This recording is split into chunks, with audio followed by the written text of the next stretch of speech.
bring it into the right-handed batsman. All as well. Imagine just being at 20.com. Will anyone reach through? ব্যাটিংয়ে ব্যর্থ হওয়া গুজরাট টাইটান্সের ছুড়ে দেওয়া টার্গেটটা অবশ্য মামুলিই ছিল, মাত্র 90। সেই রান তারা করতে নেমে 8 ওভার 5 বল অর্থাৎ 53 বলেই জিতে যায় দিল্লি। অবশ্য এই রান করতেও 4টি উইকেট হারায় তারা। 25 রানের সময় জ্যাক ফ্রেসার ফিরেন 2টি 4 ও 2টি ছক্কায় মোট 20 রান করে। 31 রানের মাথায় পৃথ্বীশ আউট হন, ব্যক্তিগত 7 রান করে।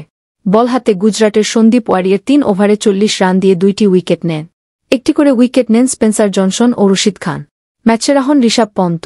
গুজরাটের ইনিংসে মাত্র 3 জন 2 অঙ্কের কোটায় রান করতে পারেন। তার মধ্যে রশিদ খান ঝড় তোলেন। তিনি 28 বলে 2টি 4 ও একটি ছক্কায় সর্বোচ্চ 31 রান করেন।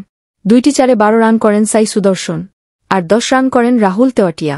এই জয় 7 ম্যাচ থেকে 6 পয়েন্ট সংগ্রহ করে গুজরাটকে পেছনে ফেলে টেবিলের 6ষ্ঠ স্থানে উঠে এসেছে দিল্লি।